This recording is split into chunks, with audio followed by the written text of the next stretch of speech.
ጤና ይስጥልን ክብራትና ክብራን አድማጮቻችን እንደምን አደራችሁ። የዕለተ ሐሙስ የጧት ፕሮግራማችን እነሆ ጀመረ። ከሁሉ አስቀድመን መልካም ቀን እንዲሆን እንመኛለን። የቴክኒክ ባለሙያችን ሞሼ ሞሽኮቪች ነው።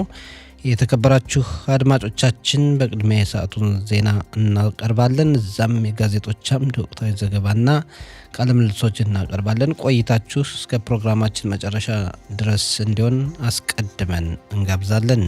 አሁን የሰዓቱን ዜና በቅድሚያ ማርስተ ዜና። ፕሬዝዳንት ሄርዞግ ትላንት በኢትዮጵያ ይፋዊ ጉብኝት አካሄዱ። የህንድ ጠቅላይ ሚኒስትር ናሬንድራ ሞዲ በእስራኤል የሚያካሄዱትን የሁለት ቀናት ጉብኝት እንደቀጠሉ ነው። የጦር ኃይሎች ጠቅላይ ኤታማዦር ሹም ኢያል ዛሚር ጥቅምት 7 2023 ዓ.ም የሽብር ጥቃት የፈጸሙ የሐማስ ኑኽባ አሸባሪዎች ወታደራዊ ፍርድ ቤት መዳኘታቸውን የሚቃወሙ መሆኑ ተገለጸ። በአሜሪካና ኢራን መካከል ድርድሩ ዛሬ በጄኔቫ ይታደሳል። የሚሉት የሰዓቱ ዋና ዋና ዜናዎች ናቸው። ዝርዝሩ እንሆ። ፕሬዝዳንት ሄርዞግ ትላንት በኢትዮጵያ ይፋዊ ጉብኝት አካሄዱ። በኢትዮጵያ ቆይታቸው ከሀገሪቱ ፕሬዝዳንት ታዬ አጽቀ ሥላሴ ጋር ከጠቅላይ ሚኒስትር አብይ አህመድና ከአዲስ አበባ ምክትል ከንቲባ አዳነች አቤቤ ጋር ተገናኝተው ተወያይተዋል። በአዲስ አበባ የተለያዩ ቦታዎችንም ጎብኝተዋል። ፕሬዝዳንት ሄርዞግ ስልጣን ከተረከቡ ወዲህ በአፍሪካ አህጉር ለሶስተኛ ጊዜ ስራ ጉብኝት ማድረጋቸው ተገልጿል። እስራኤል ከአፍሪካ ጋር ያላት ግንኙነት ትልቅ ትኩረት የሚሰጠው መሆኑን ገልጸዋል። የአፍሪካ አህጉር በብዙ ዘርፎች ወደፊት የሰዎች መኖሪያ የምትሆን ናት። እስራኤል አፍሪካን ጠቃሚ መዳረሻ አድርጋ ታያለች። ሁሌም አፍሪካን ወደናል። ከተለያዩ ሀገራትና ህዝቦች ጋር ግንኙነት ማድረግም ሁሌም አውቀናል። እኛ እዚህ ነን፣ ወደፊትም እዚሁ እንቀጥላለን ብለዋል ፕሬዝዳንት ሄርዞግ።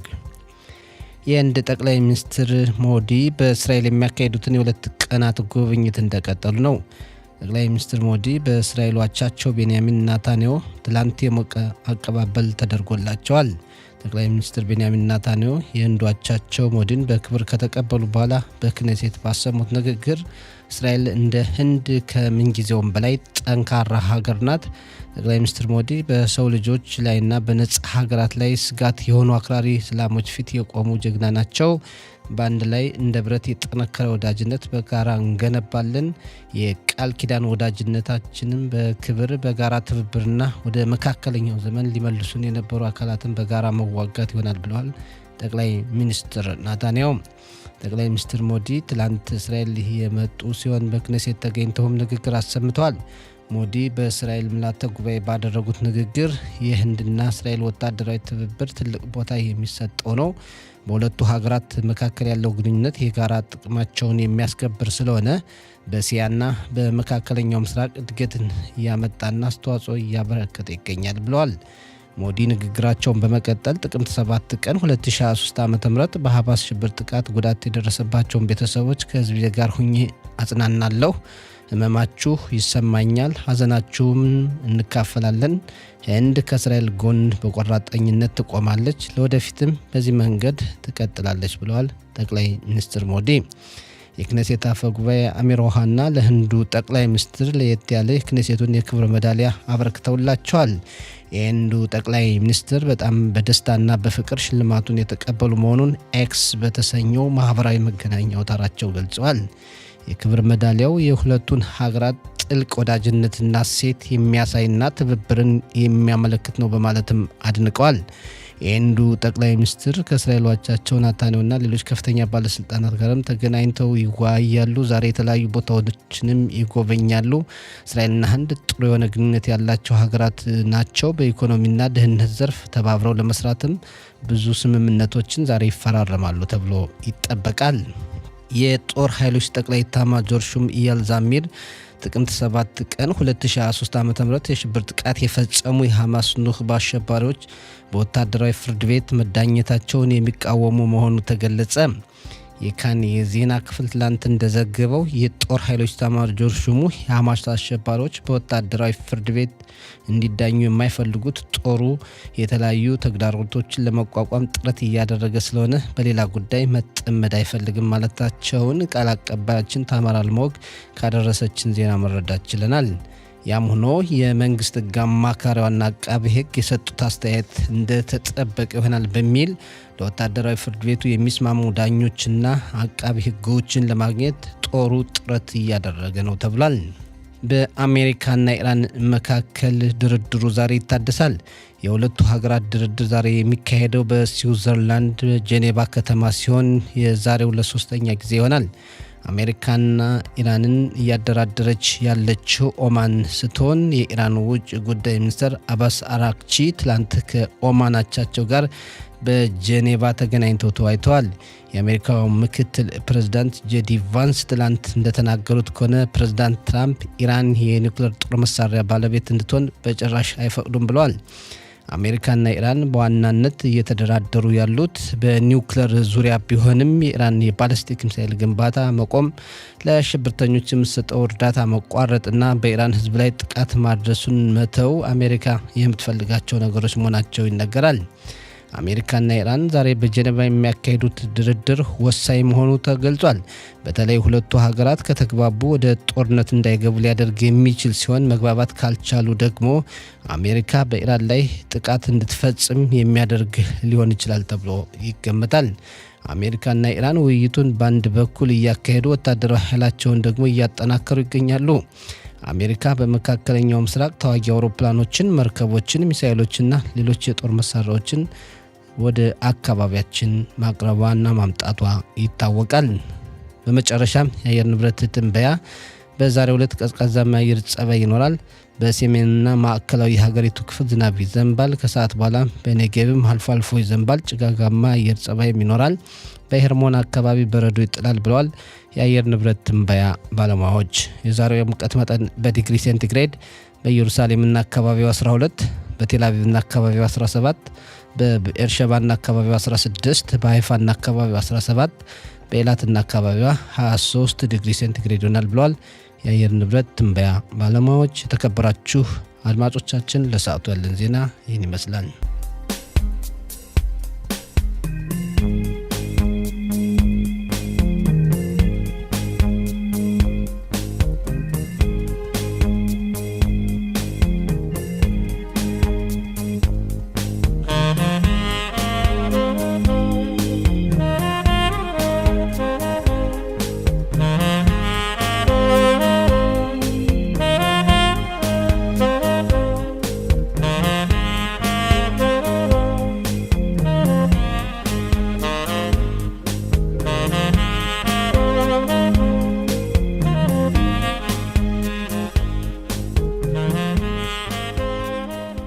የተከበራችሁ አድማጮቻችን ከዚህ ቀጥለን የዛሬ ጋዜጦች ለአንባቢያን ካቀረቧቸው በርካታ ዘገባዎች መካከል ዋና ዋና ናቸው ያልናቸውን ዘገባዎች በአጭሩ ወደ እናንተው እናደርሳለን። የኢትዮ ታህሮኖት ጋዜጣ በዛሬ ዘገባው የህንድ ጠቅላይ ሚኒስትር ናሬንድራ ሞዲን ፎቶግራፍ በፊት ገጹ በመለጠፍ ሀቬር በክኔሴት ጓደኛ በእስራኤል ፓርላማ በሚል ርዕስ የእሳቸው ጉብኝት ዋና ዓላማና ለእስራኤል ያላቸውን ወዳጅነትና ፍቅር ዘግቧል። እንደ ጋዜጣው ዘገባ የአንዲት ታላቅ አገር መሪ ወደ እስራኤል መምጣት በየቀኑ የተለመደ አይደለም። ትላንት ግን የህንዱ ጠቅላይ ሚኒስትር ሞዲ ወደ እስራኤል መጥተው በክኔሴትም ተገኝተው ንግግር አሰምተዋል። ሁሌም ከጎናችሁ እንቆማለን ብለዋል። በክኔሴት ንግግር ባደረጉበት ወቅትም አም እስራኤል ሀይ የእስራኤል ሕዝብ ለዘላለም ይኖራል በማለት ተናግረዋል። የህንዱ ጠቅላይ ሚኒስትር ዛሬም ጉብኝታቸውን ይቀጥላሉ። ከተለያዩ እስራኤል መሪዎች ጋር ተገናኝተው ይወያያሉ። እስራኤልና ህንድ በተለያዩ ዘርፎችም ተስማምተው ለመስራት ይፈራረማሉ ተብሎ ይጠበቃል ብሏል ጋዜጣው። የህንዱ ጠቅላይ ሚኒስትር ሞዲ ንግግር ከማድረጋቸው በፊት የተቀናቃኝ ፓርቲ አባላት አዳራሹን ለቀው ወጥተዋል። ዋና ምክንያት የሆናቸውም የከፍተኛው ፍርድ ቤት ፕሬዝዳንት ግብዣ ስላልተደረገላቸው ነው። ሞዲ ንግግር ሲያደርጉ ግን መመለሳቸውና የተቀናቃኝ ፓርቲዎች ከአዳራሽ የወጡት የህንዱን ጠቅላይ ሚኒስትር አለማክበር ሳይሆን የፍርድ ቤት ፕሬዝዳንት አለመጋበዛቸውን ምክንያት በማድረግ ነው። መላ እስራኤል የህንዱን ጠቅላይ ሚኒስትር ያከብራል በማለት የተቀናቃኝ ፓርቲዎች ሊቀመንበር ያኢር ላፒድ መናገራቸውን የኢትዮ ታህሮኖት ጋዜጣ ዘግቧል። የማሪብ ጋዜጣም የህንዱን ጠቅላይ ሚኒስትር ጉብኝት ጉዳይ ዘግቧል። አም እስራኤል ሀይ በሚል ርዕስ ሞዲ በክኔሴት ንግግር ማድረጋቸውን ሽብርተኝነትን ያለ ትዕግስት መዋጋት የሚገባ መሆኑን ገልጸዋል። የተቀናቃኝ ፓርቲ አባላት የክኔሴት አፈ ጉባኤ አሚር ኦሃና ንግግር ሲያደርጉ ከወጡ በኋላ የህንዱ ጠቅላይ ሚኒስትር ሲናገሩ መመለሳቸውን ማሪብ ዘግቧል። የእስራኤል አየም ጋዜጣም ህንድ ከእስራኤል ጎን ቆማለች በማለት የህንዱን ጠቅላይ ሚኒስትር ጉብኝትና የተደረገላቸውን የሞቀ አቀባበል ዘግቧል። ሀሬጽም በተመሳሳይ ሁኔታ የህንዱን ጠቅላይ ሚኒስትር ጉብኝት ዘግቦ አቅርቧል። ሌላው አራቱም ጋዜጦች በሰፊው የዘገቡት የአሜሪካና ኢራን ውይይት ዛሬ በጄኔቫ የሚታደስ መሆኑን ነው። ማዕሪብ የስዊዘርላንድ ሰዓት በማለት በስዊዘርላንድ ሀገር ጄኔቫ ከተማ ዛሬ በኢራንና አሜሪካ መካከል የሚካሄደውን ውይይት መቼ ይደርሳል፣ ምን ያመጣል በሚል በጉጉት እየተጠበቀ መሆኑን ማዕሪብ ዘግቧል።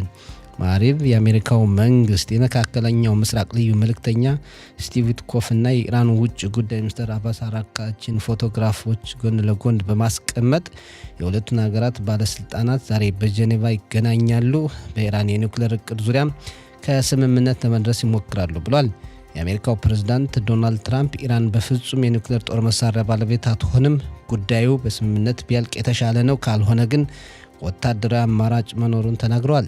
የዛሬው ውይይትም ሁኔታው ወደየት እንደሚያመራ ጠቋሚ ይሆናል። ለማንኛውም ነገር እስራኤልም ብትሆን ዝግጅት አድርጋለች። በብዙ ግንባሮች ጦርነት ቢነሳ የእስራኤል መከላከያ ሰራዊት አስፈላጊው ምላሽ ለመስጠት መዘጋጀቱን የማዕሪብ ጋዜጣ ዘግቧል። የእስራኤል አየም ጋዜጣም የትራምፕና አምናኢን ፎቶግራፎች በመለጠፍ የሁለቱን ሀገራት ውጥረትና የዛሬውን ውይይት በተመለከተ ዘግቧል። ፕሬዝዳንት ዶናልድ ትራምፕ የኢራን መሪዎች ይዋሻሉ በማለት ተናግረዋል። ከአሁን በፊት ከነበሩ ሁለቱ ውይይቶች አዲስ ሀሳብ አላቀረቡም። የኢራን መሪዎች የአሜሪካን ሀሳብ ካልተቀበሉ ሊደርስባቸው የሚችለውን ነገር ገና አልተረዱትም ብለዋል ትራምፕ። አንድ የእስራኤል ከፍተኛ ወታደራዊ ባለስልጣን የኢራን መሪዎች ኃይል እንዳላቸው በየጊዜው ቢናገሩም ወታደራዊ አቅማቸው ግን ደካማ ነው ማለታቸውን የእስራኤል አየም ጋዜጣ ዘግቧል። የኢዲዮት አህሮኖት ጋዜጣ በበኩሉ የአሜሪካና ኢራንን አለመግባባት የሚፈታው ስምምነት ነው ወይስ ወታደራዊ ጥቃት በማለት በጥያቄ ምልክት አስቀምጦ ዛሬ በስዊዘርላንድ ሀገር ጄኔቫ ከተማ የሚካሄደው ድርድር የመጨረሻ ድል መሆኑን ዘግቧል። የኢዲዮት አህሮኖት ጋዜጣ ጨምሮ እንደዘገበው እስራኤል ጠቅላይ ኢታማጆር ሹም ጦሩ ከኢራን ጋር ጦርነት ቢገጥም ማድረግ ያለበትን ለሚመለከታቸው ክፍሎች በዝግ ስብሰባ ማቅረባቸውን፣ ለወራት የቀጠለ የሚሳኤል ጥቃት ቢኖርና በእስራኤል ኢኮኖሚ ጉዳት ሊደርስ ይችላልን ወይ ለሚባለው ስጋት ሁሉ እቅዳቸውን ማቅረባቸው ጋዜጣው ዘግቧል። ሀሬጽም በአሜሪካና ኢራን መካከል ውይይቱ ዛሬ በጄኔቫ ይታደሳል ብሏል። አሜሪካ በኢራን ላይ ወታደራዊ ጥቃት ከወሰደች እንጃ ጥቃቱን መጠነኛ ከሆነ የሂዝቦላ ድርጅት ጣልቃ የማይገባ መሆኑን መናገሩን ሀሬጽ ጨምሮ ዘግቧል። ሌላው የአካባቢ ትብብር ጉዳይ ሚኒስትር ዳቪድ አምሳለም በሊኩድ ፓርቲም ዘረኞች አሉ በማለት መናገራቸውን የኢዲዮት አህሮኖት ጋዜጣ ዘግቧል። ዳቪድ አምሳለም 121 ለተሰኘው ፖድካስት በሰጡት ቃለ ምልልስ በቀጣዩ ክኔሴት የገንዘብ ሚኒስትር ስልጣንን የመረከብ ፍላጎት እንዳላቸው፣ ምዝራሂ ከሚባለው ማህበረሰብ ውስጥ በትልልቅ የሚኒስትር ስልጣን አንድ ሰው ከሌለ ትክክል አይሆንም፣ ጠቅላይ ሚኒስትሩ ይህን ካላደረጉ መራጭ ህዝባቸውን አላከበሩም ማለት ነው የሚል ቃለ ምልልስ ማድረጋቸውን ጋዜጣው ዘግቧል። ማዕሪብ ዛሬ ካቀረባቸው ዘገባዎች መካከል የገንዘብ ሚኒስትር በጻለል ስሞትሪች ከውጭ ሀገር በግል እቃዎችን እስከ $130 ድረስ በመግዛት ለሚያስገቡ አካላት ከግብር ነፃ እንዲሆኑ ፈርመዋል። ይሁን እንጂ ምጣኔ ሀብት ሚኒስትር ኒር ባርካት ተቃውመዋል። የገንዘብ ሚኒስትሩ እስከ $150 ድረስ እቃዎችን የሚገዙ ዜጎች ከቀረጽ ነፃ እንዲሆኑ ያቀረቡት እቅድ በፓርላማው ውድቅ ከሆነ በኋላ እንደገና ሌላ ማዘዣ ማውጣታቸው ተቃውሞ ያስከተለባቸው መሆኑን ማዕሪብ ዘግቧል። ሌላው ሆካ ኮቴል የተባለውና የቀድሞውን ቤተ መቅደስ የሚያስተዳድረው ህግ መጽደቁ ነው። ህጉን 56 የክኔሴት አባላት ሲደግፉ 47 ተቃውመዋል። ህጉ ኮቴል የተባለውን የፈረሰውን ቤተ መቅደስ አካባቢ የሚያስተዳድር የረባናት መመሪያ ይሆናል። ጸሎቱም ኦርቶዶክስም የይሁዳን ማህበረሰብ ባህልና መመሪያ በኩል በዚህ መሰረት ተፈጻሚ ይሆናል ተብሏል። የማዕሪብ ጋዜጣ የሃይማኖት ካሳውን ጉዳይ ዘግቧል። ትላንት በኢየሩሳሌም ሃይማኖት ካሳውን በተመለከተ ሰላማዊ ሰልፍ ተደርጎ ነበር። ቤተሰቦቿ የጠቅላላ ደህንነት ጥበቃው ሻባክ ጣልቃ ገብቶ እንዲያስመልሳት፣ በአዲስ ገቢዎች መጠለያ ስለጠፋች ሶክኑት አይሁዲትና የአዲስ ገቢዎች ጉዳይ ሚኒስቴር ጽሕፈት ቤት ኃላፊነት እንዲወስዱና መዳረሻዋ ጠፋ የሚለው ተጠለፈች በሚል እንዲቀየር ጠይቀዋል። ሃይማኖት ከ2 ዓመታት በፊት መዳረሻዋ ሲጠፋ የ9 ዓመት ልጅ ነበረች። አሁን 11 ዓመት ሞልቷታል። ሌላው የጠቅላይ ሚኒስትር ናታንያሁ ቢሮ ኃላፊ የሆኑት ጻሂ ብራቨርማን ዙሪያ የሚካሄዱ ምርመራዎች አሉ። ለጀርመኑ ቢልድ ለተባለው ጋዜጣ ሕጉ በማይፈቅደው መልኩ መረጃ ተላልፏል በሚል የተወሰኑ ሰዎች ተጠርጥረው እየተመረመሩ ይገኛል። በዚህ ጉዳይ አንድ ሌሊት ብራቨርማን ከአንዳንድ አካላት ጋር ነበራቸው ግንኙነት ዙሪያ ጠቅላይ ሚኒስትር ናታንያሁ የምስክር ቃል እንዲሰጡ የመንግስት ሕግ አማካሪዋ ፍቃድ ሰጥተዋል። ግን ገና ጊዜው አልተወሰነም። በምርመራው ዙሪያ ብዙ ጉዳዮች ይፋ እንዳይሆኑም በፍርድ ቤት እገዳ መጣሉን ሀሬጽም ሆነ ሌሎች ጋዜጦች ዘግበዋል። ሌላው የሩሲያና የዩክሬን ጦርነት 4 ዓመት ቢያልፈውም ሩሲያ ጦርነቱን ለ5ኛ ዓመት ለመቀጠል አቅም አላት። ሩሲያ በሺዎች የሚቆጠሩ ወታደሮችን በጦርነቱ ብታጣና በጀቷ በጥፍ ቢጨምርም ጦርነቱን የማስቀጠል ፍላጎት ያላት መሆኑን ሀሬጽ ዘግቧል። የተከበራችሁ አድማጮቻችን የጋዜጦች አምድ ዝግጅት በአጭሩ ይህን ይመስላል። ፕሮግራማችን ይቀጥላል። ቆይታችሁ አብሮን ይሁን።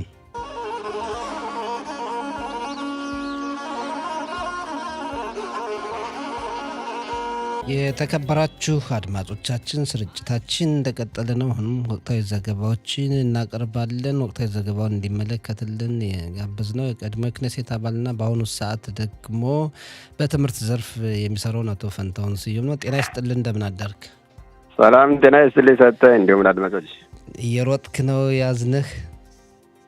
እኔ ስፖርት ጨርሼ አሁን ወደ ቢሮ ገብቻለሁ። ጥሩ ነው። ከአንተ ብዙ ልምድ መውረስ አለብን። ከሁሉ መማር ይቻላል። ቁጭ ብለን ቲክቶክ እና ፌስቡክ ላይ ጊዜያችን ከምናሳልፍ ያንተን የህይወት ተሞክሮ በጣም ወደድኩትና ለሁላችንም በሆነ ላለሁ አመሰግናለሁ። ግን ሰው እንኳን ከሰው ወፏ ስትበር እንዴት አትወድቅም ብለው ራሳቸውን በራሳቸው በመጠየቅ ክንፍ ስላላት ነው የምትበረው ብለው በዚያ መሰረት አየር ተሰርቷል እና እንኳን ከሰው ከእንስሳት እንኳን ሰው ይማራል። ለመማር ግልጽ ሆኖ መዘጋጀት ብቻ ነው። ትክክል። ጥሩ እናመሰግናለን። እንግዲህ ከትላንት ጀምሮ ትልቅ ትኩረት የተሰጠው የህንዱ ጠቅላይ ሚኒስትር ሞዲ በእስራኤል ጉብኝት እያደረጉ ነው። ትናንት በክኔሴት ንግግር አሰምተዋል። የሞቀ አቀባበል ተደርጎላቸዋል። እንዴት አየኸው? በጣም የሚደንቅ ነው። እንግዲህ ሞዲ የህንድ ጠቅላይ ሚኒስትር ከእስራኤል ጋር ያላቸው ግንኙነት በጣም የጠበቀ ነው። እስራኤልን የሚወዱ መንግስት ናቸው። የሁለት ሀገሮች ግንኙነት ብቻ ሳይሆን የሁለቱም መሪዎች የግል ግንኙነታቸው የጠበቀ ነው። የሁለቱ ሀገሮች መሪዎች ግንኙነት የጠበቀ መሆኑ ደግሞ ለሁለቱም ሀገሮች ጥሩ ነው ማለት ነው። ስለ ህንድ ስናወራ ህንድ እንግዲህ በዓለም በኃይል 5ኛ ተብላ የምትጠራ ነች። በህዝብ ብዛት እንኳ 1.47 ምናምን ሚሊዮን ህዝብ ያላት 1,400,000,000 ወደ 70,000 ከኛ ጋር ሲነጻጸር እና 1.47 ሚሊያርድ ህዝብ ማለት በጣም በጣም በጣም ብዙ ህዝብ ያላት ናት እና ደግሞ የጦር ኃይሏም ደግሞ በጣም ያየለ ነው። በዓለም 5ኛ ነች ብዬ ተናግሬያለሁ።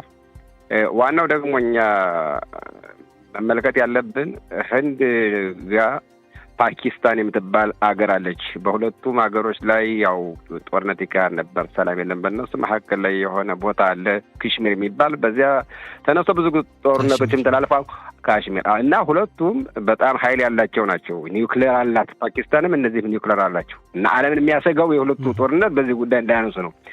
ከእስራኤል ጋር የሚያገናኘው ምንድን ነው? ፓኪስታኖች ሙስሊም ናቸው፣ ሙስሊም አክራሪዎች ናቸው እና አንዳንድ ጊዜ እስራኤል በመካከለኛው ምስራቅ ጦርነት ከኢራን ጋር ከዚያን ጋር ሲባል ፓኪስታን አለችን ምናምን፣ ፓኪስታን ስትነሳ ፓኪስታን እጃችሁን ካነሳችሁ ህንድም አለችን የሚል እንትን አለ እና የሁለቱም አገሮች ኢንተረሱ ወዳጅ ሆነው የኢኮኖሚ የንግድ ግንኙነቱ የጠበቀ እንዲሆን በተለይ አሁን እስራኤል በዓለም በምትታወቀው ለምሳሌ በእርሻ ልማት፣ በሙያ በዚህ በዓለም የታወቀች ነው። በዚህ ጉዳይ ደግሞ ህንዶች ደግሞ ከእስራኤል ብዙ ዓመት ነው ብዙ ግንኙነት አለ። እዚያ ትምህርት እየወሰዱ ነው፣ አስፈላጊ ነገሮችን እየገዙ ነው፣ የእውቀት ልውውጥ እየተደረገ ነው። በተለይ ደግሞ መሳሪያ እስራኤል የጦር መሳሪያ አምራች ከምትባለው በዓለም የታወቀች ነች። በጥበብ እግዚአብሔር መቼም ሰጥቶናል እና ህንድ አሁን እንደምመለከተው ከሆነ ወደ 880 ሚሊያርድ የሚገመት ወጪ አድርጋ ህንድ ከእስራኤል የጦር መሳሪያ ትገዛለች የሚል መግለጫ ምናምን ነው የማየው። እና ይሄ ምንድን ነው ጠቅለል ባለመልኩ እንዲህ ያሉ ሀገሮች በተለይ ከሩቅ ምስራቅ ከእስራኤል አገር ጋር የጠነከረ ወዳጅነት መፈጠሩ ለሁለቱም ሀገሮች ጥሩ ነው ብዬ ነው የማስበው። ጥሩ ነው። እንግዲህ ዛሬም በተለያዩ ዘርፎች ስምምነት ይፈጽማሉ ተብሎ ይጠበቃል። በያድ ቫሸምም ጉብኝት ያደርጋሉ። እንግዲህ ጥሩ ነው ግንኙነቱ ያላቸው ወዳጅነት። እንደውም ሞዲ የተመሰገኑ እንደውም ከሁሉም ነገር ለሀገራቸው ህይወታቸውን የሚሰው እንደሆኑና በቀናነት የሚሰሩ መሪ እንደሆኑ ነው የሚነገር። አዎ እንግዲህ አንዳንድ አገሮች ስናይ መሪዎቻቸው የፖለቲካ ተንቀሳቃሾቻቸው ቅድሚያ ራሳቸው ላይ አድርገው ለሀገራቸው ክብር የሚሰጡ ሀገራቸውን የሚወዱ ለሀገራቸው የሚሰዉ አካሎች አሉ። እንዲህ ያሉ መሪዎች ህዝቡም ይወዳቸዋል፣ ህዝቡም ይከተላቸዋል። ህዝቡ አይኑን ተጨፍኖ ይከተላቸዋል። ምክንያቱም አገሩን የሚወድ ህዝቡን ይወዳል ማለት ነው። ህዝቡን የሚወድ አገሩን ይወዳል ማለት ነው። እንዲህ ያሉ መሪዎች ሊደነቁም ይገባል። እና እኔም አንዳንድ ጊዜ የምናገረው አለ ፖለቲካ አመራርነትን ከአገር በላይ አድርጎ የማያይ መሪ ራሱን የሚወድ መሪ ነው። ከህዝቡ እና እንዲህ ያለው መሪ ለኢንተረስቱ የሚሯሯጥ መሪ ነው። እንዲህ ያሉ መሪዎች ሳይሆን አንደኛ ፍራ እግዚአብሔር ያላቸው መሪዎች መሆን አለባቸው። ፍራ እግዚአብሔር ያለው ለሰው ክብር አለው። ፍራ እግዚአብሔር ከሌለው ግን እግዚአብሔርን ያልፈራ ሰውን ያከብራል ብለን መጠበቅ አንችልም። ለሰው ይሰዋል ብለን መጠበቅ አንችልም። ለሰው በጎ ያስባል ብለን ለመጠበቅ አንችልም። ካዲያንም ሊሆን ይችላል። እና ፍራ እግዚአብሔር ያለው ሰው፣ አገሩን የሚወድ ሰው፣ ህዝቡን የሚወድ ሰው፣ ሃይማኖቱን የሚወድ ሰው እነዚህን መስፈርቶች የሚያሟላ መሪ ከጊዜ በኋላ ውጤታማ ይሆናል፣ ስኬታማ ይሆናል ብዬ አስባለሁ። እና ሞዲ በዚህ ጉዳይ አርአያ ሊሆኑ ይገባሉ ለብዙ መሪዎቻችን። በጣም ሀገራቸውን ከምንም በላይ ማስበለጣቸው፣ ሌሎች ደግሞ እንደዚህ እሳቸውን አይነት ስነ ምግባር ቢከተሉ ጥሩ ነው። መልካም። ሌላ ጉብኝት ደግሞ ነበረ በኢትዮጵያ። የእስራኤሉ ፕሬዝዳንት ሄርጾግ ትላንት ጉብኝት አድርገዋል።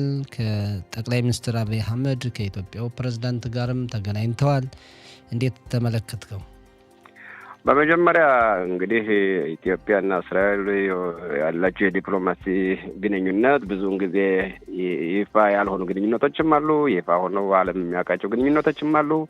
ግን የኢትዮጵያና እስራኤል ግንኙነታቸው ዛሬ አልተጀመረም። በ1956 55 ነው የተጀመረው ደግሞ በኃይለ ሥላሴ ጊዜ እና ከዚያን ጀምሮ ደርግ ሲወጣ የተወሰነ ጊዜ ግንኙነቱ ተቋርጦ ነበር እና ለእስራኤል ኢትዮጵያ ማለት እንግዲህ የአፍሪካ በር ነች፣ የአፍሪካ መግቢያ ነች። እንኳን ሌላ ብዙውን ጊዜ ወደ ሩቅ ምስራቅ እንኳን ስንል አዲስ አበባን አድርገን ነው የምናልፈው እና ስትራቴጂ ኢትዮጵያ ያለችው ለእስራኤል ቅርብም ነች። የ4 ሰዓት ጉዞ ነው። ከዚያ በመቀጠል የኢትዮጵያ ሕዝብና የእስራኤል ሕዝብ ያለው ግንኙነት አንዳንድ ጊዜ በስራም እያለው ኢትዮጵያም እያለው ከዚህ ያለው በብዛት ያለው ሕዝብ እስራኤል የሚወድ ነው።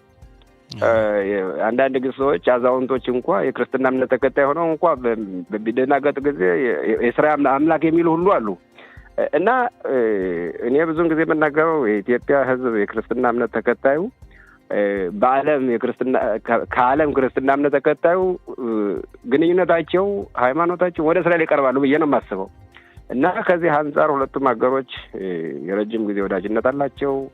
የልምድ መለዋወጥ አለ። በተለይ በእርሻን በተመለከተ፣ ደህንነትን በተመለከተ እና አሁን ደግሞ ፕሬዝዳንቱ ሄደው ይህን ግንኙነቱን ማጥበቁ በጣም ጥሩ ነው ብዬ ነው የማስበው። ጸሎቴ፣ ምኞቴ፣ እውነቴን ነው ምንም የእስራኤል ዜጋ ብንሆን ኢትዮጵያ ተወልደናል። ሁለተኛ ሀገራችን ነች ማለት እንችላለን ሁላችንም እዚህ ሀገር የምንኖር እና ኢትዮጵያ እየበለጸገች ሰላም ተፈጥሮባት እንደ ልባችን ይሄን የምንጎበኝባት የምትበለጽግ አገር ብትሆን እኔ በእውነቴ ነው ፖቴንሻል ያላት አገር ነች።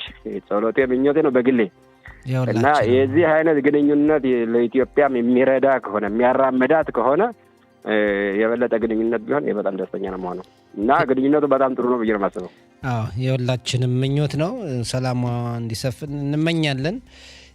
እንግዲህ ሌላው ደግሞ በጉጉት እየተጠበቀ ያለው የኢራንና አሜሪካ ውይይት ዛሬ በጀኔቫ ይታደሳል። እንደው ውጤት ሊያመጣ ይችላል ብለህ ታስባለህ?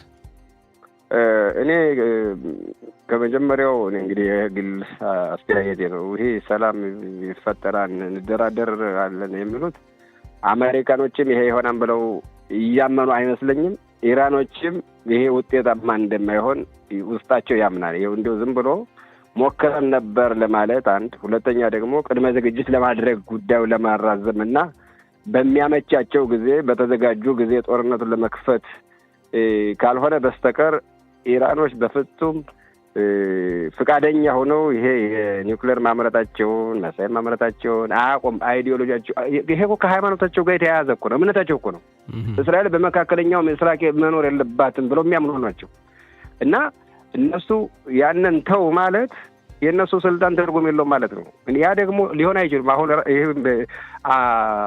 ጠፍቶ ማጥፋት ማለት እኮ እንደዚያ ነው። እና እነሱ በዚህ ጉዳይ ይደራደራሉ ብዬ አላስብም። እና የጦርነቱ ጉዳይ ይሆናል አይሆንም ሳይሆን መቼ ነው የሚለውን ጥያቄ ብናነሳ ነው የሚመስለኝ እንደኔ አመለካከት እንጂ እነሱ እንደ ሐማስ በውስጣቸው የሰረጸ ጸረ እስራኤል ዓላማቸውን አይተው መቼም ቢሆን የኢራን ህዝቡ ነው የምለው። ህዝቡ ተጨቁኖ ተሰቃይቶ ተቸግሮ የሚኖር ህዝብ ነው።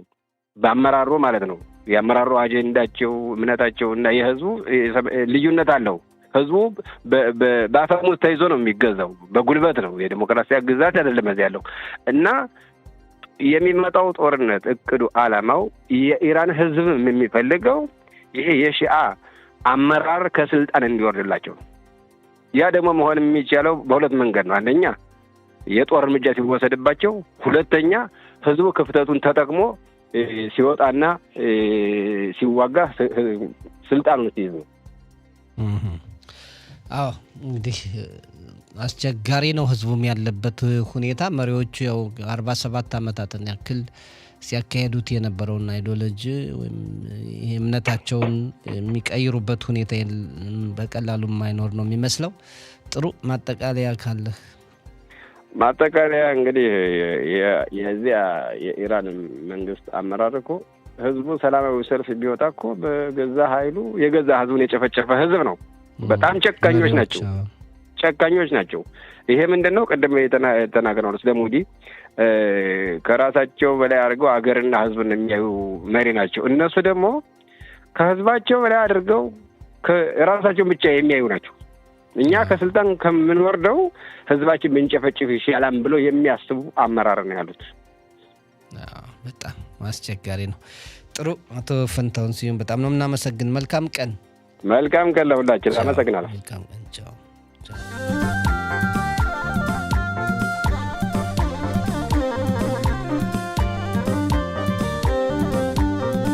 የተከበራችሁ አድማጮቻችን ስርጭታችን እንደቀጠለ ነው። አሁን ደግሞ ከአቶ ሙሼ ባህታዊ ጋር በወቅታዊ ጉዳዮች ቃለ ምልልስ እናካሄዳለን። ጤና ይስጥልና አቶ ሙሼ፣ እንደምን አደርግ? እንደምን አደርግ ሰጠኝ። እንዲሁም ለአድማጮቻችን እኛ ደህና ነን። ሰላም ነህ? ሰላም ነኝ። ኮሬስፋ ጥሩ፣ በጣም ነው የምናመሰግነው። እንግዲህ በመካከለኛው ምስራቅ ያው ጦርነቱ ሁልጊዜም ያለ ነው፣ ውጥረቱ ያለ ነው። አሁን ደግሞ አዲሱ ውጥረት ባለፉት 2 ወራት እረፍት የነሳን ሁኔታ የኢራንና አሜሪካ ጉዳይ ነው። ዞሮ ዞሮ ከእስራኤል ጋር በሰፊው የሚያያዝ ነውና እንደው ጠቅለል አድርገህ እንዴት ታየዋለህ ይህን ጉዳይ? አዎ እንግዲህ ኢራን የምትባል ሀገር ደጋግመን እንደተነጋገር ነው ከእስራኤል ጋር የሚያገናኛት ህዝቧ ተቸግሮ እያለ በቂ ምግብ የሌለበት ሁኔታ እያለ ነገር ግን ጦርነት እያመረተች ከሽፍቶች ጋራ እያበረች ዓለምን እየበጠበጠች የምትኖር ሀገር ነች። ባለፈው ጊዜ በ12 ቀናት እስራኤል የሚገባትን ዋጋ ሰጣት ነበረች። አሁን ደግሞ እንደገና መሳሪያ ዓለምን ለማስታጠቅ ለማወጋት ስትል ከአሜሪካ ጋር ትንንቅ ውስጥ ገብታለች። እንግዲህ እንደሚታወቀው አሜሪካ ከዓለም ብዙ ጦር ያላት ልዩ የሆነ ጦር ያላት በቴክኖሎጂም የመሳሪያ ሁኔታዎችም ተወዳዳሪ የሌላት ሀገር ነች እና ቆሚ ተብላ ያው በዚህ 2 ወር ላይ በንግግር ላይ ይገናኛሉ። ይህ ንግግር እየተደረገ ነው። ስለዚህ እሷን እየፎከረች አሜሪካን እመታለሁ በማለት ዓለምን ለመበጥበጥ እየታገለች ትኖራለች። ህዝቦቿም አድማ ባደረጉ ጊዜ በሺ የሚቆጠሩትን ልክ ዝንብ ይመስል ጨፍጭፋለች። በዛን ጊዜ አሜሪካ ጣልቃ መግባት ነበረባት የሚል እምነት ነው ያለኝ፣ አቋም ነው ያለኝ እኔ። አሁን ግን አሜሪካ ወደ ጦርነት ገብታ የነበረውን ሁኔታዎችን ላታስወግድ አሜሪካ ሁለት ጊዜ እንድታስብ የሚያደርጋት ሁኔታዎች እየደረሰች ይመስለኛል። እኔ በእኔ በኩሌ ከመጀመሪያ ጀምሮ እርግጥ ያለው አሜሪካ ያለውን መሳሪያዎች በሙሉ መርከብ ተሸካሚ አየር ተሸካሚ መርከቦችን ቢመጡም ቅሉ አሜሪካ የራሷን ጥቅም በማየት ምናልባት ጦርነቱ ላታካሄድ ትችላለች። አሁን እንደምንሰማው ኢራን ተምዘግዛጊ መሳሪያዎች ከቻይና ታስገባለች የሚል ወይም እየገዛች ነው የሚባል ሁኔታዎች ስላሉ አሜሪካ ይህ ነገር ያዋጣኛል ወይስ አያዋጣኝም? በጦርነት እንግዲህ ከኃይለኛ ብትሆንም ትንሽ ብትሆንም ያቁን ያክል ከፍተኛ ድክመት ስለሚያመጣ ወይም ውድቀት ስለሚያመጣ አሁን እስካሁን ድረስ ትራምፕ የአሜሪካ መንግስት እንግዲህ በራሱ አካሄድ የሚሄድ የአሜሪካን ጥቅምን የሚፈልግ አካሄድ ነው የሚሄደው። ስለዚህ እኔ ቀደም ብዬ ገና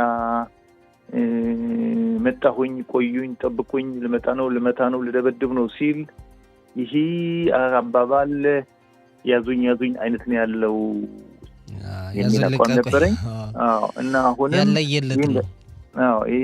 ይህም እንዳይሆን ከፍተኛ ፍራቻ ነው ያለኝ እኔ። እዚህ ላይ ለእስራኤል በተለይ ለእስራኤል ከፍተኛ ጠንቅ ነው ለሚሆነው። ኢራን ሁለተኛ እንዳትነሳ የማድረግ እድሉ ለእስራኤል ይህን ወቅት ነው። ይህ ካልተጠቀመችበት እስራኤል በታሪክ የምትጸጸትበት አንዱ ቀን ሊሆን ይችላል የሚል እምነት ነው ያለኝ። ምክንያቱም ይቺ ሀገር አሁንም እኮ በቃ ያለው የነበራትን በሙሉ ተመትታ ስታበቃ የነበራትን በሙሉ ተጠናክራ እየሰራች እያራመደች ነው የምትገኘውና እስራኤል ይሄኛው ነገር ፈጽሞ ከአይኗ ማውረድ እንደሌለባትና አሜሪካ ማትመታ ከሆነም እስራኤል ያለውን ኃይል ተጠቅማ የማውደም እድሉ አሁን ይሆናል የሚል እምነት ነው ያለኝ። እንዳልከው አሁን ለእስራኤል ጥሩ እድል የተፈጠረ ይመስላል። እንግዲህ ባለፈው ሰኔ ወር በነበረው ጦርነት የ12 ቀናት ጦርነት የቀሩ ነገሮች እንዳሉ በግልጽ የሚያሳይ ነው። አሜሪካም ሆነ እስራኤል በወሰዱት እርምጃ እርግጥ በኢራን ላይ ጉዳት ቢደርስም ብዙ ኃይል ደግሞ እንዳላት የተመለከትንበትን ሁኔታ አይተናል እና ይህ ጥሩ አጋጣሚ ይመስላል። አሜሪካ አንዳንድ ጊዜ ማትታመንበት ሁኔታ ችግሩ ምንድን ነው? አለው ብላ የራሷን ጥቅም የሚያስከብር ከሆነ የሌላውን ሁኔታ አታይም እና እንዴት ታየዋለህ? ይህ ነው ችግር እኮ መሰለህ። ያላትን ኃይል አፍጋኒስታን ይሄድ እንደሆነ 20 ዓመት ያክል ተዋግታ ማለት ነው። ሁላ መሳሪያ ይዛ 20 ዓመት ያክል ተዋግታ መጨረሻ ላይ አውጪኝ ግሬ ብላ ነው የሸሸችው። አሜሪካ አንድ ድክመቷ ምንድነው? የራሷን ጥቅም ይጎዳ ከሆነ ከተገኘ ዜና አውጪኝ ብላ መሄድ ነው። ስለዚህ አሁንም ለእስራኤል ያዙኝ ስትል ቆይታ እስራኤል ብቻዋን መሀል በረሃ ላይ ጥላት ልትሄድ ትችላለች የሚል ፍራቻው እዛ ላይ ነው። ምንም ወዳጅ ፕሬዚደንት ቢሆንም እንግዲህ በጥቅማቸው አሜሪካውያን የታወቁ ናቸው። ስለዚህ እስራኤል አይኗን ከፍታ ተጠናክራ በራሷ ተማምና የቀረውን እንግዲህ ብዙ ነገሮች የቀሩ አሉ። እነዛን ነገሮች ታውቃለች፣ የት እንዳሉ እንዴት ሊሆን እንደሚችሉ ያለውን ኃይሏን ተጠቅማ በራሷ ተማምና ያን ነገር ማውደም አለባት የሚል ይሄ እድል ሁለተኛ ሊገኝ አይችልም። ይሄ አሁን እስራኤል ያገኘችውን እድል አሁን ካልተጠቀመችበት ሌላ ጊዜ ልታገኘው አትችልም። ስምምነት ከሆነ ለመምታት ትቸገራለች እስራኤል። ስምምነት ካለ አሜሪካ አይሆንም ልትል ትችላለች እኮ። እዚህ ነው እንግዲህ ያለው እንግዲህ እስራኤል ይጮታ ምናልባት አሜሪካ ማትመታ ከሆነ ለእስራኤል ያለውን እድሉ ልትከለክል እንደማትችል እንግዲህ ጠቅላይ ሚኒስትራችን ከፍተኛ ግንኙነት ያላቸው የወንድማማችነት ሂደትን ፈጥረዋል። ስለዚህ ነገር እንዲጠቀሙበትና ያ ኢኮኖሚ እንዲጠቀሙበት የሚለው እንግዲህ እንደዚህ አይነት ፕሬዚደንትም ሊኖር ስለማይችል ነገ ጠዋት ይህን እድል መጠቀም አለባት ያልነውም የዚህኛው ሁሎቹን ያጠቃልሉ ይሆናሉ ማለት ነው እና ይህች ሀገር ከዚህ ዓለም መልቀቅ አለባት። ህዝቧን ተጨቁና የምትኖር ዓለምን እየበጠበጠች የምትኖር ሀገር ምን ልታገኝ ነው? የሚገርመኝ ምን ልታገኝ ነው? እኛ ጋር ከእስራኤል ጋር 1000 ኪሎ ሜትር ልዩነት ያለን ሰዎች እንዴት ነው መታ እስራኤልን ካላጠፋው ተኝቼ አላድርም የሚያስብል ነገር ያላት አንዳንድ ጊዜ ስታስበው ምንድነው ምን አገኘን? እኛ ልነካት አልሰደብናት አልመታናት። እንዲያውም እስራኤል በድሮ ጊዜ ስትረዳት የነበረች ሀገር ነች እና እቺ ሀገር እዚህ ዓለም መውረድ አለበት። ይህ ባለስልጣን ህዝቡ ሳይሆን ስልጣኑ ከዚህ ዓለም መወገድ አለበት። ካልተወገደ ነገ ጠዋትም የመጫር ሁኔታዎቹ ታመጣለች የሚል እምነትና ሐሳብ ነው ያለኝ። እንግዲህ ጦርነት ባይፈለግም አንዳንድ ጊዜ ደግሞ ራስን ለመጠበቅ የግድ እርምጃ መውሰዱ ያለ ነው። ግን እንደው ጦርነት ቢነሳና እስራኤልም አሜሪካም በኢራን ላይ እርምጃ ቢወስዱ በእስራኤል በኩል ያለው ዝግጁነትን እንዴት ታየዋለህ? በተለይ ደግሞ አሁን የመንግስት መስሪያ ቤቶች ተቆጣጣሪ ባለፈው ጊዜ ይፋ ባደረጉት በተለይ የሚሳኤል መከላከያዎች በብዙ ቦታዎች የሉም። በተለይ ደግሞ በአረብ እስራኤላውያን በሚኖርባቸው አካባቢ ሚቅላጥ የሚባለው እንኳን በተወሰነ ቦታ የሌለበት ሁኔታን ተነግሯል። እና በዚህ ፒኩድ አዋሬፍ በተባለው በኩል ያለው ዝግጁነት ምን ያክል ነው በአንተ እይታ? ሰጠኝ እንግዲህ አንድ ተከስከው ሆነ ጥሩ የሆነ ነገር እንግዲህ በአገሪቱ የዜና አውታሮችም እንደተነገረው እስራኤል በጦርነት ሁሉ ጊዜ የማይለያት ሀገር ነች። ነገር ግን ከ3 ሚሊዮን ተኩል በላይ የሚሆን ህዝቧ መከላከያ የለውም አይበለውና ባለፈው ጊዜ እንደተኩሶ መከላከያ ሳይኖር ቀርቶ ሮኬቶች እስራኤል ሀገር ቢወድቁ እንግዲህ 1/3 የእስራኤል ህዝብ መከላከያ ላይ የለውም። እዚህ ጋር የእስራኤል መንግስት ከፍተኛ ድክመት አለበት። እንደሚባለው በቀራ መዲና ድረስም ጽሁፉ ያቀረበ እንደሆነና መከላከያው መጠናከር እንዳለበት የሚል ነበር። እስካሁን ድረስ አንዱ ደካማ ጎኑ የእስራኤል ጎኗ ይሄን ያለ ማጠናከሯ ነው። እንግዲህ አንድ ሰው ሚቅላጥ ወይ ደግሞ በእኛ አባባል ዋሻ ምንድለውን ቤት የሌለው ከ3 ሚሊዮን እንግዲህ 1/3 ህዝቡ አከል የለው እንግዲህ በጣም ብዙ ጉዳት ሊደርስብን ይችላል የሚል ፍራቻ አለና እንግዲህ በጦርነት ሁሉ ነገር ግን ዘላለም መጡብኝ ያልን ህልም እንቅልፍ አልባ ከምንኖር እስራኤል ይሄን ያለውን ሁኔታዎችን ተጠቅማ የለውን መከላከያ እንግዲህ ብዙ የመከላከያ አስተኖችን ሰርታለች እስራኤል። በተለይ በጨረር የሚሰራ አስተኖችም ሰርታለች። ብዙ መከላከያዎች አሏት። እንግዲህ እሱ ከሌለት ካልተጠቀመችበት ተጠቅማ ብዙ እንግዲህ ከየመን እየተተኮሰባት ከኢራን እየተተኮሰባት ከአዛ በኩል እየተተኮሰባት በሁሉ አቅጣጫ እየተተኮሰባት በተቻለ መጠን ተቋቁማለች። ስለዚህ እኔ እንደማምነው ማለት ነው በእኔ እምነት ምንም እንኳን ሚቅላጥ ባይኖርም ይህ የረኮቶቹን የሚያመክን መሳሪያ ግን ስላለ በዛ በኩል ተጠቅማ ይህ ነገር ኢራን የሚባለውን ነገር ማስወገድ ግዴታ ይኖርበታልና እስራኤል አንድ ድክመቷ ዋሻ ወይም ደግሞ ሚቅላጥ ያለመኖሩ ይህ ነገር ጉዳት ሊያደርስብን ይችላል። ነገር ግን አማራጭ አይኖልንም። እኛ እስራኤል አማራጭ የላትም ባይነኝ ነኝ። አማራጭ የላትም። ይህ ነገር መጠቀም አለባት።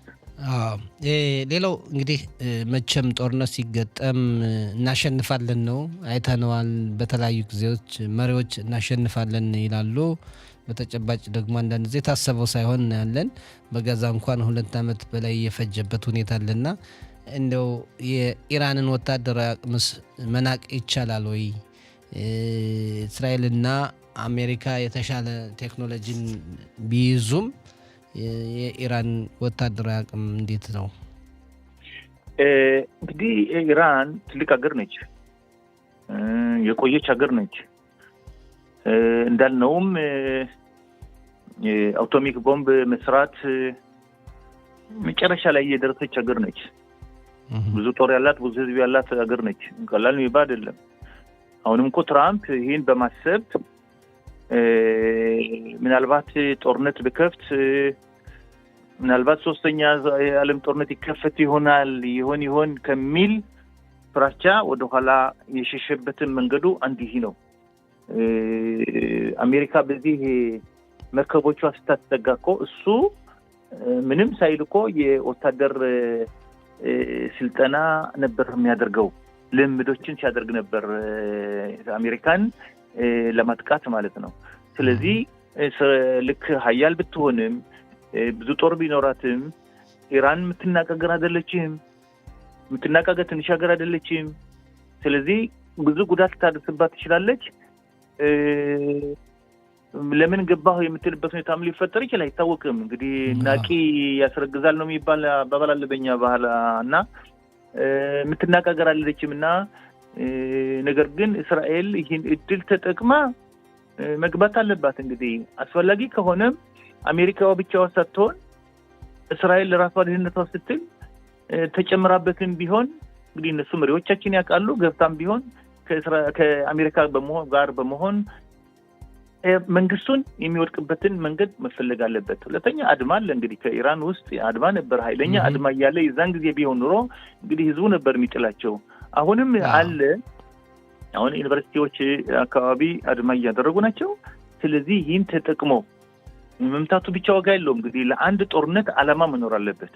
ዓላማ ከሌለው የፈለገ ኃይል ቢኖርህ አታጠቃም። ዓላማህ ምንድን ነው? ስልጣኑን ለማውረድ እስከሆነ ጊዜ ድረስ ያለው በውስጡ ህዝቡን ተጠቅመህ እዛ በኋላ መምታት ይቻላል። ጥሩ አጋጣሚ ተፈጥሯል ለማለት። አዎ ጥሩ አጋጣሚ። ይህን እድል ባለፈው ጊዜ አልተጠቀሙበትም። አሁንም እንደ አዲስ አፋፍሞ ህዝቡን በሚነሳበት ጊዜ የዛን ጊዜ ጦርነት ቢደረግ ቢካሄድ ስልጣኑን ያሉ ህዝቡ ራሱ ሊጠቀምበት ይችላል፣ ሊያወርዳቸው ይችላል የሚል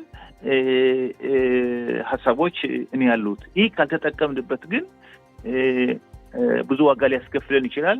አሜሪካም ነገ ጠዋት ብዙ ዋጋ ሊያስከፍላት የሚችል ሁኔታ ሊመጣ ይችላል።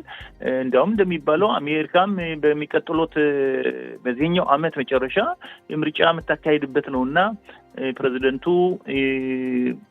ያዙኝ ያሉ እየቀጠሉ ናቸው የሚል እምነትና ፍራቻ ነው ያለኝ። እኔ እንግዲህ እሳቸው የሚወስኑት ውሳኔ የውስጥ ጉዳይ ምርጫ ነው፣ ያው የፕሬዝዳንታዊ አይደለም።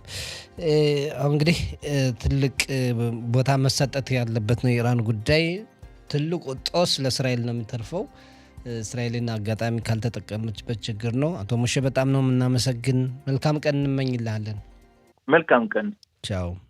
የተከበራችሁ አድማጮቻችን የዕለተ ሐሙስ የጠዋት ፕሮግራማችን እዚህ ላይ የተጠናቀቀ ነው። ከኛ ጋር ለነበራችሁ ቆይታ ከፍ ያለ ምስጋና እናቀርባለን። በተረፈ እንግዲህ ለፕሮግራሙ መሳካት ለተባበሩን እንዲሁም በፕሮግራማችን ለተሳተፉት ራም ብራንድስ፣ አቶ ፈንታውን ስዩም፣ አቶ ሞሼ ባታይ እንዲሁም ለቴክኒክ ባለሙያችን ሞሼ ሞሽኮቪች ምስጋና እናቀርባለን። ቀን 1 ሰዓት ላይ ደግሞ እንደገና እንጠብቃችኋለን። ከዚህ ዋና ከተማችን ከሚገኘው ስቱዲዮአችን ያስተናገድኳችሁ ሰጠኝ ዘመነ ነኝ። ሰናይ ቀን እንመኛለን። ሰናበታለን። በደህና ዋሉ።